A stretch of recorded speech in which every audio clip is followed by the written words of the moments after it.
안녕하세요, 고승현 선생입니다. 오늘은 여러분들이 잘 알고 있는 사물이지 물건인데 드론. 우리가 이제 많이 봤을 거야. 뭐 영화 촬영이나 뭐 할 때 이렇게 찡 하고서는 리모트 컨트롤로 해가지고 하늘 날려갖고 막 그 영상도 찍고 또 이제 막 군사적인 목적으로도 쓰이는 그런 물건인데, 여튼 앞에서부터 어떠한 방식으로 소개하는지 잘 한번 따져봅시다. 오늘도 밑줄 잘 치면서 정리 잘 해보자. 읽어볼게요.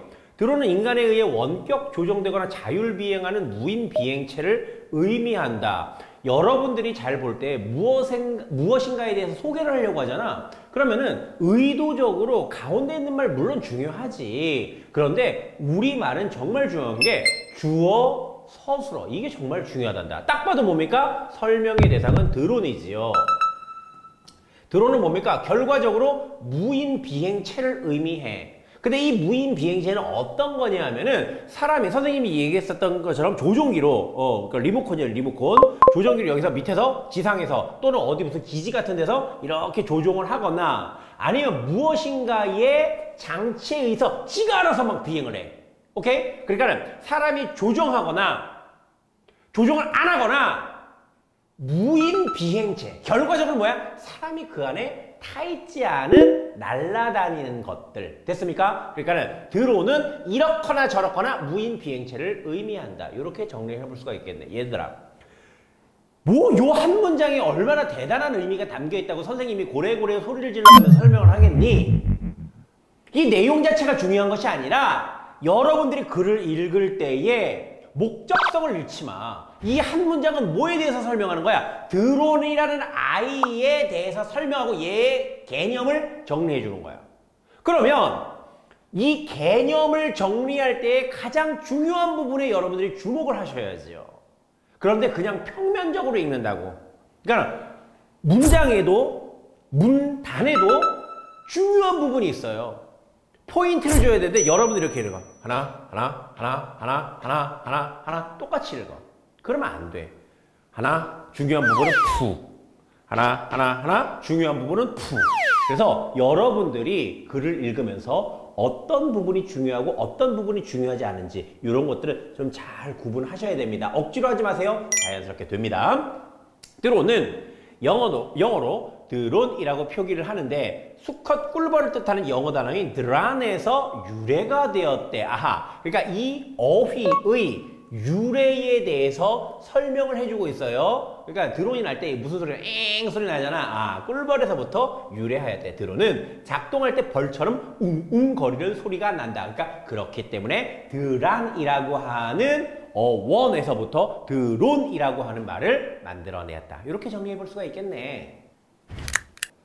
드론은 처음 만들어질 때 군사적 용도로 사용될 목적이었다. 이런 게 되게 중요해요. 그러니까는 대부분의 것들이, 대부분의 것이라는 말은 좀 맞지 않고요. 참 많은 것들이 군사적인 목적에서부터 만들어졌어. 왜 그러냐 하면은 여러분들 봐봐봐. 군사적이라고 하는 게 뭐야? 죽거나 살거나야. 목숨을 걸고 싸우는 게 전쟁 아닙니까? 그쵸? 그러다 보니까는 그쪽은 나의 목숨, 우리 민족의 목숨, 우리 부대의 목숨, 이런 것들을 지키기 위해서 기술력이 어떻게 써? 최첨단의 것을 쓴다는 말이야.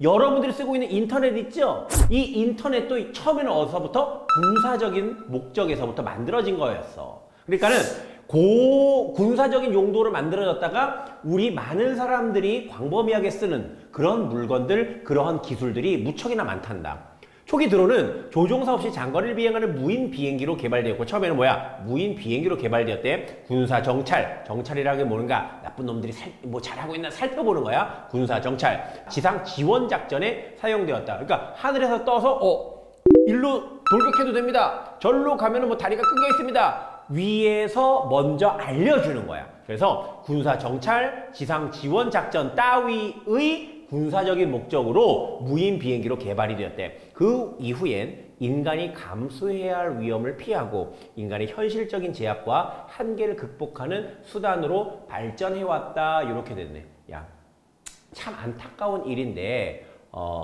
일본 후쿠시마에서 쓰나미 때문에 원전이 파괴가 됐어. 그래서 얼마 전에 뭐 오염수를 뭐 방류한다 이런 것들로 되게 문제가 되었는데 그 지역에는 사람이 잘 접근할 수 있겠어 없겠어? 없겠지. 그지? 그러니까 막 파괴된 그 안에서 막 방사능이 막 나올 거란 말이야. 그러니까 사람이 못 들어가. 그 안에는 뭐가 들어가겠어? 뭐 로봇 같은 것들이 들어가겠지. 위에서 전체적으로 봐야 돼. 거기가 얼마나 파괴되었는지. 그럴 때 뭐를 띄운다? 드론을 띄운다. 이런 식으로 인간의 현실적인 제약과 한계를 극복하는 수단으로 발전해 왔어. 그러면 이 두 번째 문단은 뭡니까? 드론의 발전 양상을 보여주고 있네. 어디서 어디로? 군사적 용도에서 우리들이 일상에 필요한 것으로 발전되어 왔다. 정리됐습니까? 세 번째 문단 볼까요? 현재는 이제 현재의 어떤 기술에 대해서 이야기를 하나 봐. 진보와 저렴해진 제조 비용으로 기술이 발전을 했어요. 저렴해진 제조 비용 싸졌단 말이야. 군사적 목적 이외에도 드론을 다양한 분야에서 활용하고 있다. 너무나도 당연하죠. 다양한 분야. 농업, 환경, 모니터링, 인프라, 유지보스, 뉴스 취재 등. 자, 여기서 봐요. 됐어요? 다양한 용도로 사용되며 그 발전 가능성은 점차 커지고 있다. 농협 분야에서는 여기서부터 봐봐. 농업, 환경, 모니터링, 인프라, 유지보수, 뉴스 취재 등 이렇게 얘기했잖아. 그런데 다양하게 활용이 되고 있는데 그 다음에 소개되는 분야가 뭐야? 농업 분야. 이렇게 농업 분야. 이렇게 연결이 되네요. 자, 농업 분야에서는 드론이 농작물의 상태를 모니터링하고 위에서부터 어디 썩은 데가 있나, 어디 무슨 멧돼지가 긁어먹은 데가 있지 않나 라고 높은 데서 살펴보는 거야. 자동화 시스템을 통해 생산성과 효율성을 높이고 있다. 이렇게 했어요. 뭐 이런 건 자동화 시스템을 간단하게 설명을 하자면은 선생님 친구의 아버지가 농부가 계셔요. 저기 니네들 쌀농사를 크게 지시는데 거기도 이야기를 들어보니까는 드론으로 뭘 해요? 착 뛰어갖고 농약을 뿌리고, 그죠? 그래서 거기서 비료를 뿌리기도 하고 그러한 방식으로 드론을 이용하신다고 합니다. 환경 모니터링에서는 환경 모니터링 나왔네. 여기서도 환경 모니터링이 있었잖아. 산림 화재 등 자연재해 예방과 조기 대응을 위해 사용되고 있다. 이렇게 됐어요. 환경 모니터링은 뭡니까? 뭐 지리산 국립공원이라든지 북한산 국립공원 이런 데서 뭐 예를 들어서 그러면 안 되겠지만 산불이 났어. 산불이 났는데 소방관들이 다 가서 다 껐단 말이야. 근데 잔불이 남아있으면 또 그게 산불이 번진단 말이야. 그래서 그런 것들이 있는지 없는지 또 높은 곳에 드론을 띄웠고 살펴볼 수가 있겠지. 물류 운송 분야에서는 빠른 배송 서비스를 제공하고 이동이 어려운 지역에 의료품을 배달하는 역할을 한다. 물론 드론을 이용해서 이건 뭡니까? 쉽게 말해서 택배 아닙니까? 드론을 이용해서 택배를 보내주기도 한다. 선생님 있나요? 예, 실제로 있어요. 그런데 우리가 늘상 그런 식으로 받을 정도로 대단하지는 않잖아. 근데 앞으로 이 드론을 이용해서 택배 기술 굉장히 발전을 할 거라고 예상을 해봅니다. 드론의 장점에 대해서 이야기를 하고 있네요. 드론의 가장 큰 장점은 사람의 생명과 안전을 지킬 수 있다는 것이다. 당연하지. 아까 위험한데 못 들어갈 때 드론을 띄워가지고서는 살펴볼 수 있다고 이야기를 했잖아. 쭉 밑줄을 한번 쳐보고요. 사람이 도달하기 어려운 지역을 비행하거나 위험한 임무를 대신 수행해주기 때문이다. 이건 당연한 거니까 이거 그냥 넘어가자. 밑줄 안 치고 이로써 인력뿐만 아니라 비용도 절약할 수 있다. 사람의 목숨, 인력이죠. 비용도 절약할 수 있다. 그러나 드론으로 인한 사생활 침해나 스파이 행위 등 법에 저촉되는 사회 문제도 예견된다. 됐어요? 이렇게 붙어가 있어. 예견된다. 야, 드론을 띄워가지고 요즘 아파트가 너무 많잖아. 그죠? 그래서 남의 집을 막 엿봐. 그 바로 어떻게 됩니까? 철컹철컹. 근데 그러한 일들이 뉴스에서 가끔 나오기도 해요. 또한 또 나왔네. 또한 이건 더하기야. 그러니까 여러분들 봐봐. 이 접속어를 보면 그러나는 뭐야? 반말에 좀 반대가 되는 개념이잖아. 그치요? 여긴 장점이 나왔어요. 여긴 단점이라기보다 조금 위험한 부분이 나왔었죠. 그 다음에 또한은 뭡니까? 이 앞에 있는 말에 더하기. 공공장소에서 드론 충돌 사고 등 안전 문제도 지적되고 있다. 그래서 안전 문제. 그 다음에 사생활 침해. 요러한 마이너스적인 요소도 우리가 생각해 볼 수 있다. 요래 볼 수가 있겠네요. 여러분들요, 아주 유명한 유적지 이런 데 가잖아요. 그럼 거기는 이렇게 써 있어. 잘 한번 가봐. 특히 유럽, 뭐 프랑스나 이탈리아나 이런 데서 유적지 가보면은 드론을 띄우면 안 됩니다. 이런 식으로 나와야 돼요. 자, 마지막 정리 한번 해볼까요? 앞으로도 드론은 여러 분야에서 생산성과 효율성을 높이는 중요한 역할을 맡게 될 것이다. 너무너무 다양한 능력들을 갖고 있어요. 그렇기 때문에 생산성, 돈 버는 효율성 무엇인가를 효율적으로 만들어내는 것. 자, 굉장히 우리가 기대하는 부분이 많습니다. 하지만 드론 사용의 잠재적 위험성에 대해서는 항상 주의해야 하며 윤리적 책임을 갖출 수 있도록 적절한 규제가 필요하다. 자, 이번에 전쟁을 하고 있죠. 꽤 오랫동안 전쟁이 지속되고 있는데요. 러시아하고 우크라이나. 우크라이나에서 드론을 띄워. 그러니까 모스크바에다가 폭탄을 갖다가 떨어뜨린단 말이야. 이런 식으로 어마무시한 일을 수행을 하고 있어요. 근데 이런 것들이 단지 전쟁에서 뿐만이 아니라 우리가 일상을 살아갈 때 드론을 이용한 사회의 부정적인 일에 일조를 할 수가 있다. 도움을 줄 수가 있다. 그렇기 때문에 적절한 규제가 필요하다. 지속적인 기술 발전을 통해 드론의 활용 범위를 넓히면서 사회 규범에 맞게 드론을 활용하는 방향으로 나아가야 할 것이다. 마지막에 뭐가 있습니까? 의견을 제시해주고 있지. 쭉 설명을 하다가 마지막에 의견을 제시해주고 있는데 드론의 활용 범위를 넓히재.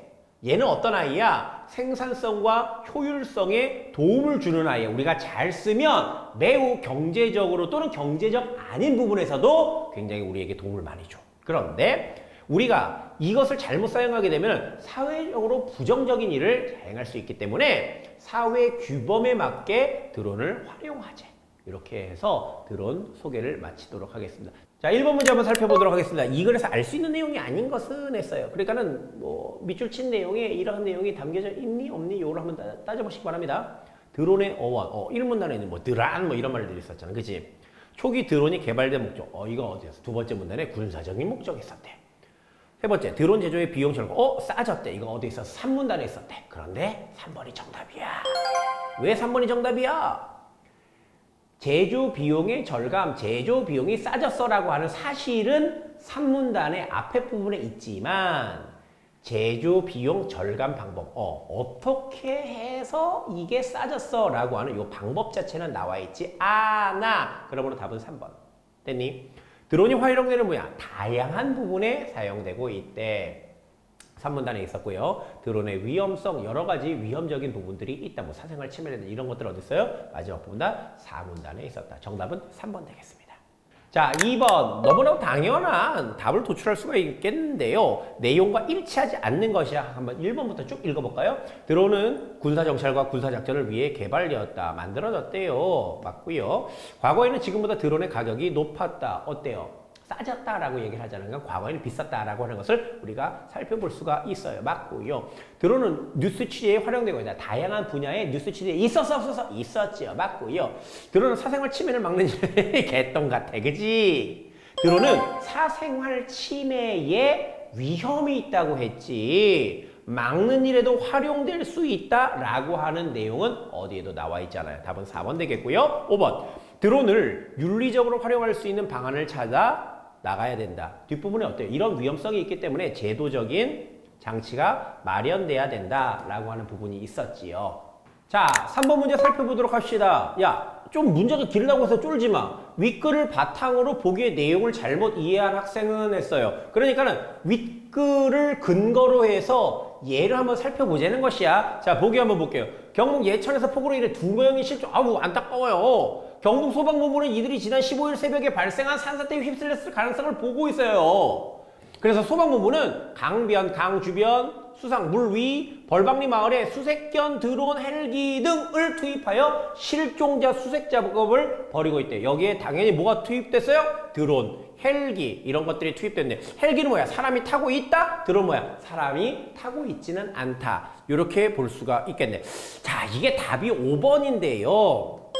1번부터 4번까지는 너무나도 당연한 말을 하고 있잖아. 우리가 윗글에서 정리했었던 내용과 다 일치가 되는 말이야. 특히 한번 3번 읽어볼까요? 규석이가 이야기합니다. 위험한 지역에서 드론을 활용하면 사람의 생명과 안전에 도움이 될 거야. 사람의 생명, 안전 이런 것들 지킬 수가 있어. 분명히 위에서 우리가 정리한 내용이 아까 있었었잖아. 4번도 볼까요? 수색 작업엔 사람이 많이 필요한데 드론 덕분에 인력 절감에 대한 부분들도 분명히 있었다. 됐니? 그런데 5번 보자. 유리가 이야기했는데 수색 중에 드론이 헬기에 충돌하면 위험하니까 되도록 띄우지 말아야 되겠어. 분명히 우리 위에 어떤 내용이 있었어? 네 번째 문단에 안정성에 대한 이야기 했었지. 충돌의 위험 분명히 언급을 했었단 말이야. 그런데 그 네 번째 문단을 읽어보면, 자, 네 번째 문단 마지막입니다. 또한 공공장소에서 들어온 충돌 사고 등 안전 문제도 지적되고 있다. 그러니까 안전 문제는 공공장소에 대한 이야기를 하고 있다는 말이야. 근데 지금 어떤 상황이니? 사람이 죽었는지 살았는지 실종이 됐대. 이 문제를 해결하기 위해서 드론이 투입이 된 거야. 여기는 공공장소입니까? 아닙니까? 아니다. 이렇게 판단이 된다면 되도록 띄우지 말아야 되겠어. 사람이 죽어가고 있는데, 응? 실종이 되었는데 되도록 띄우지 말아야 돼. 이러한 판단은 할 수가 없다. 그러므로 답은 5번 되겠다. 됐어요?